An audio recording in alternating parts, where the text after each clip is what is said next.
সংসারের কাজ করেও ঘরে বসে প্রতি মাসে ৩ থেকে ৪ হাজার টাকা আয় করি কিভাবে। হ্যালো এভরিওয়ান, আসসালামু আলাইকুম। কেমন আছেন সবাই? আই হোপ সবাই খুব ভালো আছেন আর সুস্থ আছেন। আমরাও আলহামদুলিল্লাহ খুব ভালো আছি। আমার নতুন একটি ভিডিওতে সবাইকে ওয়েলকাম করছি। আশা করছি আজকের এই ভিডিওটি সবার কাছে অনেক বেশি ভালো লাগবে। ভালো লাগলে পুরো ভিডিও দেখার অনুরোধ রইল। আর ভিডিও শুরুতে অবশ্যই একটি লাইক দিয়ে নেবেন। জীবনটা খুবই অল্প সময়ের, তবে জীবনের কাহিনীটা অনেক বড়। ছোট্ট এই জীবনে কত যে কাহিনী থাকে যেটা বলে শেষ করা যাবে না। জীবনে চলতে গেলে প্রত্যেকটা ক্ষেত্রে প্রতি মুহূর্তে টাকার অনেক বেশি প্রয়োজন। টাকা ছাড়া চলাটা বর্তমান সময়ে অনেক বেশি কষ্টকর। টাকার যে কতটা গুরুত্ব, কতটা মূল্য, সেটা কিন্তু আমরা কম বেশি সবাই জানি। তো যাই হোক, আজকে কিন্তু আমি সকাল থেকে ভিডিওটি শুরু করিনি, অনেকটা দেরি করেই ভিডিওটা শুরু করেছি। তো বিছানার চাদরটা কেচে দিয়েছিল, তো সেটা শুকিয়েও গেছে। আর দেখতেই পাচ্ছেন যে কত পরিমাণে রোদ উঠেছে। তো আমি যেহেতু একদিন পর পর ভিডিও দিই, তো এটা কিন্তু কালকের ভিডিও। আজকে কিন্তু অনেকটা ঠান্ডা, আমি ভয়েস দিচ্ছি ঠিকই, কিন্তু আজকে অনেক বেশি ঠান্ডা। তো ভিডিওতে এই রোদ দেখে তো অনেক বেশি ভালো লাগছিল। আসলে রোদ উঠলে কিন্তু মনটা অনেক বেশি ভালো লাগে। শীতকালে দেখবেন রোদটা অনেক বেশি উপকার শরীরের পক্ষে। তো বিছানার চাদরটা খুব তাড়াতাড়ি শুকিয়েও গেছে। আর চাদরটা যেহেতু অনেকটাই পাতলা, তো সেজন্য কিন্তু খুব তাড়াতাড়ি শুকিয়েও যায়। তো আমি কিন্তু নিয়ে এসেছি, আর এসে আবার কিন্তু আমি চাদরটা দিয়ে দিলাম বিছানায়। অনেকে আমার এই বিছানার চাদরটা পছন্দ করে। আসলে কালারটা কিন্তু অনেক মিষ্টি, আমার বেশ ভালো লাগে এই কালারটা। তো তারপরে কিন্তু আমি বিছানার চাদরটা দিয়ে দিয়েছিলাম। আমার সংসারে যে আহামরি সেরকম কিছু আছে কিছুই নেই, খুবই সামান্য আমার সংসারে জিনিসপত্র। আর এই সামান্য জিনিসগুলো গড়তে কিন্তু আমার অনেক বেশি সময় লেগেছে। অনেকে হয়তো সংসারে এসে সমস্ত কিছুই পেয়ে যায়, তো আমার কিন্তু অনেকটাই ব্যতিক্রম। আমি একটা একটা করে আমার সংসারের জিনিসগুলো গড়েছি। আর সেজন্য কিন্তু প্রত্যেকটা জিনিসে আমার অনেকটা ভালোবাসার, অনেকটা মায়ার। আমার এই যত্নে গড়া আমার ছোট্ট সংসারটির প্রত্যেকটা জিনিস আমি অনেক বেশি ভালোবাসি। আমার এই ছোট্ট সংসারের এই ছোটোখাটো জিনিসগুলো যে আপনারা এত বেশি পছন্দ করেন, এত সুন্দর করে কমেন্ট করেন, আমার অনেক বেশি ভালো লাগে। সত্যি আপনাদের কমেন্টগুলো পড়ে আমার অনেক বেশি ভালো লাগে, অনেক বেশি উৎসাহিত হই নতুন নতুন কন্টেন্ট তৈরি করতে। তো সবাই এভাবেই পাশে থাকবেন, সুন্দর করে কমেন্ট করবেন। অনেকে রয়েছে আমার ভিডিওগুলো দেখে কিন্তু এখনও পর্যন্ত আমার চ্যানেলটিকে সাবস্ক্রাইব করেনি। তো তাদের উদ্দেশ্য করে বলবো, প্লিজ আমার চ্যানেলটিকে সাবস্ক্রাইব করে আমার পাশেই থাকবেন। আমার ভিডিওগুলো আপনাদের কাছে কেমন লাগে কমেন্ট করতে ভুলবেন না। অনেক নতুন বন্ধু অ্যাড হয়েছে, সবার জন্য রইল আমার মন থেকে অনেক অনেক দোয়া আর ভালোবাসা। যাই হোক, ভিডিও শুরুতে যে কথাটি বলেছিলাম আমি কিভাবে ঘরে বসে প্রতি মাসে ৩ থেকে ৪ হাজার টাকা আয় করি। আসলে ঘরে বসে টাকা আয় করাটা এতটাও সহজ নয়, অনেকটা কঠিন। তবে এখন যেহেতু অনলাইনের যুগ, তো সেই জন্য কিন্তু অনেক সুযোগ সুবিধা রয়েছে। এখন কিন্তু অনলাইনে ঘরে বসে মোবাইলের মাধ্যমে অনেকেই অনেক কাজ করে আর অনেক ইনকামও করছে। তো এটা কিন্তু আমরা কম বেশি সবাই জানি। এখন কিন্তু মোবাইলে দেখবেন অনেকে শুধুমাত্র রান্নার ভিডিও করেও কিন্তু প্রতি মাসে লাখ লাখ টাকা আয় করছে। তো যাই হোক, আমি যে কাজটা করি, তো আমার যারা রেগুলার ভিউয়ার্স রয়েছে তো অনেকেই জানে তো আমি কিন্তু মাল্টি লেভেল জুয়েলার্সে কাজ করি। তো মাস যেহেতু শেষ হয়ে গেছে, তো ওই মাসে কিন্তু আমি একেবারেই শিলিগুড়ি যেতে পারিনি।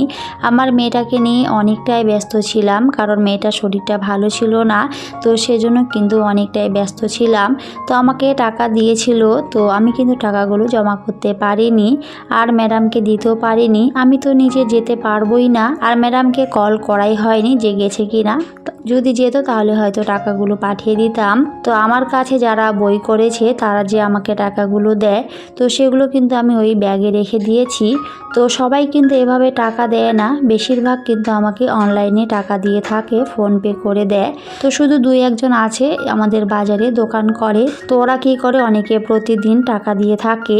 তো এক মামি একটা বই করেছে। তো মামি কিন্তু প্রতিদিন আমাকে 30 টাকা করে দেয়। তো আমি প্রতিদিন দোকানে যেতে পারি না, তো সেজন্য কিন্তু আমি 2-3 দিন পর যাই। তো আমাকে 100 টাকা করে দিয়ে থাকে। তো সেই টাকাগুলি কিন্তু এখানে রয়েছে। এখানে কিন্তু খুবই অল্প টাকা রয়েছে, কারণ ওই যে বললাম বেশিরভাগ কিন্তু আমাকে অনলাইনে টাকা পাঠায়। তো এখানে যতগুলো টাকা জমা হয়েছিল তো সেগুলি কিন্তু আমি সুন্দর করে গুছিয়ে নিলাম। তারপরে কিন্তু আবার ভালো করে লিখতে হবে কে কত টাকা দিয়েছে, সেগুলো কিন্তু লিখে কাগজে সেগুলো জমা করতে হয়। তো আমার অনেক ভিডিওতে কিন্তু আমি সেগুলো দেখিয়েছি। তারপর হচ্ছে একটা SM নাম্বার থাকে, তো সেটা লিখতে হবে। কত টাকা দিয়েছে সেটাও লিখতে হবে, লিখে কিন্তু অফিসে জমা করতে হয়। আর প্রতি মাসে কে কত টাকা জমা করেছে সেই অনুযায়ী কিন্তু সেখান থেকে রসিদ দিয়ে থাকে। তো প্রত্যেক মাসে মাসে কিন্তু রসিদগুলো দেয়। তো যেহেতু ডিসেম্বর মাসে আমি টাকা জমা করতে পারিনি, তো সেই টাকাগুলো কিন্তু আমি তারপরে বের করে গুছিয়ে নিয়েছি। আর অনেকেই ফোনপে করেছে, তো সেখান থেকেও টাকাটা নেব। আসলে আমার ফোনপে নেই, আমার হাজব্যান্ডের আছে। তো ওর মোবাইলে কিন্তু পাঠিয়ে দেয়, তো ওর কাছ থেকে আমি নিয়ে নেব। আর তারপরে কিন্তু আমি টাকাটা জমা করে দেব।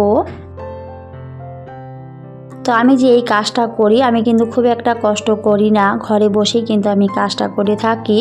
অনেকে আমাকে কিন্তু মোবাইলে টাকা পাঠিয়ে দেয়, তো আমি শুধু লিখে হিসেব করে সেগুলো আমি জমা করে দিই। আমি যে প্রত্যেক মাসে শিলিগুড়ি যাই সেটাও কিন্তু না, আমার যে সিনিয়র ম্যাডামগুলো রয়েছে ওনাদেরকে দিয়ে দিই, ওনারাই কিন্তু টাকা জমা করে আসে। যেদিন আমি ভাউচার তুলতে যাই সেদিন শুধু আমি নিজে যাই, কারণ ভাউচারটা ওদেরকে দেবে না, সেটা আমাকেই দেয়। তো আমি যে কাজটা করি সেখান থেকে আমাকে ভাউচার হিসেবে টাকা দিয়ে থাকে প্রত্যেক মাসে। আমি কিন্তু সেখান থেকে 3 থেকে 4 হাজার টাকা পেয়ে থাকি। তবে এর আগে আমি ভাউচার তুলেছিলাম, সেখানে অনেকটাই কম পেয়েছিলাম, কারণ যেহেতু আমি এখন কাজ খুব একটা করতে পারি না। তবে চেষ্টা করেছি এই মাসে একটু হলেও টাকা বেশি জমা করার। অনেকে নতুন বই করেছে, তো সেখান থেকেও কিন্তু আমি টাকা পাবো। তো সমস্ত কিছু আমি কিন্তু এই মাসে জমা করে দেব। ঘরে বসে চাইলেও কিন্তু একজন গৃহিণী অনেক কাজ করতে পারে, তবে সেটার জন্য আপনার অনেক বেশি ধৈর্য পরিশ্রমের দরকার আছে। ধৈর্য ছাড়া বা পরিশ্রম না করলে আপনি কখনোই কোনো কাজে সফলতা লাভ করতে পারবেন না।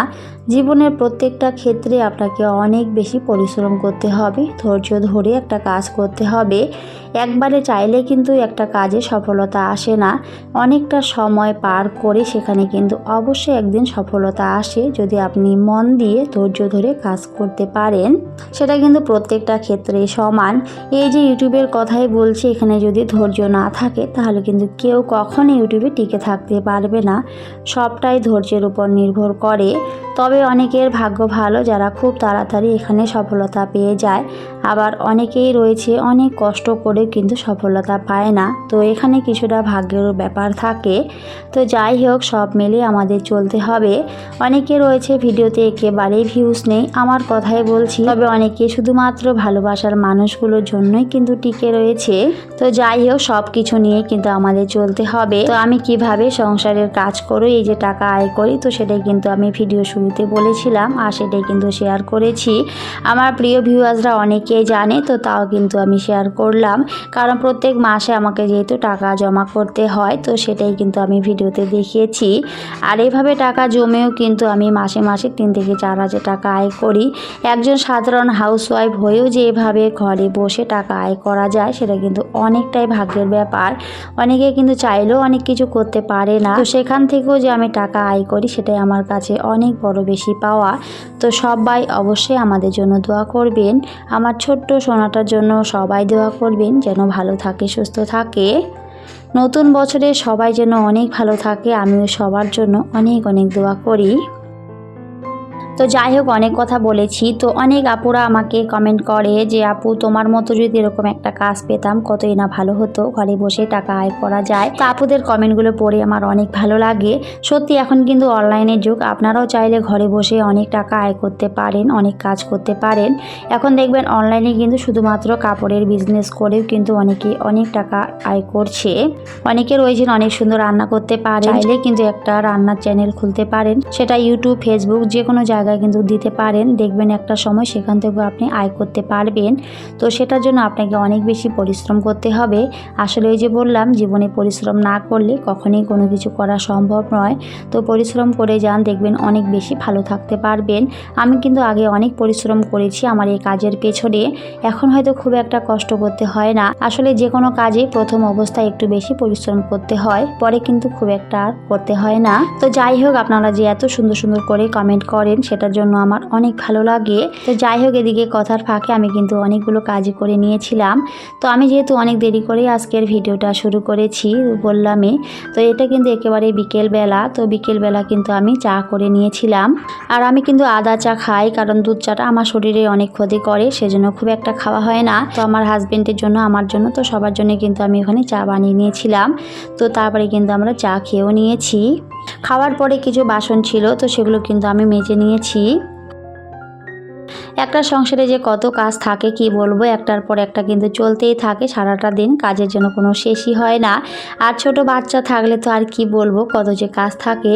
আবার বাচ্চাকে সামলাতে হয়, হয়তো একটা কাজ করতে গেলে আবার ওকে সামলাতে হয়, এরকম করতে করতে কিন্তু কাজগুলো করতে অনেকটাই দেরি হয়ে যায়। আর দিন দিন আমার মেয়েটা একটু বড় হচ্ছে, কি বলবো, দিন দিন যত বেশি বড় হচ্ছে তত কিন্তু ওর দুষ্টুমিটা আরো অনেক বেশি বেড়ে যাচ্ছে। আর এই ঠান্ডার মধ্যে কিন্তু ওকে অনেক বেশি সময় দিতে হয়, ওকে একা রেখে তো কোথাও এখন যাওয়াই যায় না। একটুতেই কিন্তু সব দিকে চলে যায়, কি বলবো, ঘরে একটু বসিয়ে দিলে সব জায়গায় চলে যায়, বিশেষ করে আমার রান্নাঘরে চলে যায়। আর সমস্ত জিনিস কিন্তু ফেলে রেখে দেবে। আমার রান্নাঘরে তো জানেনই সব জিনিস কিন্তু নিচেই থাকে, বিশেষ করে এই যে সবজির যে র্যাকটা রয়েছে সেটাও কিন্তু নিচেই রয়েছে, তার সাথে ওই পাশে যে মশলাগুলো রয়েছে সবগুলোই কিন্তু নিচে। আর একটু বড় হলে কিন্তু এগুলো আমি রাখতেই পারবো না, তো জানি না এগুলো কোথায় রাখবো আর কিভাবে বা রাখবো। এমনি তো আমার রান্নাঘরটা অনেক ছোট, জিনিস রাখার কিন্তু জায়গায় নেই। তো এইভাবে চলছে আমার জীবন। তো সবাই আমার মেয়েটার জন্য অনেক অনেক দোয়া করবেন। তো এটা কিন্তু চলে গেছে একেবারে রাত্রেবেলা। তো আমি কিন্তু রাত্রেবেলা রুটি খাই, তো সেজন্য কিন্তু এখানে রুটি করে নিচ্ছিলাম। আমি বলতে ভুল হবে, আমার হাজব্যান্ড আমি তো দুজনেই কিন্তু রাত্রে রুটি খাই। আর যেহেতু এখন অনেকটাই ঠান্ডা পড়েছে, তো সেজন্য কিন্তু রাত্রে রুটি খাওয়া অনেক ভালো শরীরের পক্ষে। তো সেজন্য আমি কিন্তু এখানে রুটি করে নিচ্ছিলাম, আর সেটি আপনাদের সাথে শেয়ার করেছি। তো যাই হোক, আজকের ভিডিওটি সবার কাছে কেমন লেগেছে কমেন্ট করে জানাবেন। কোনো ভুল ত্রুটি হলে সবাই অবশ্যই ক্ষমা সুন্দর দৃষ্টিতে দেখবেন।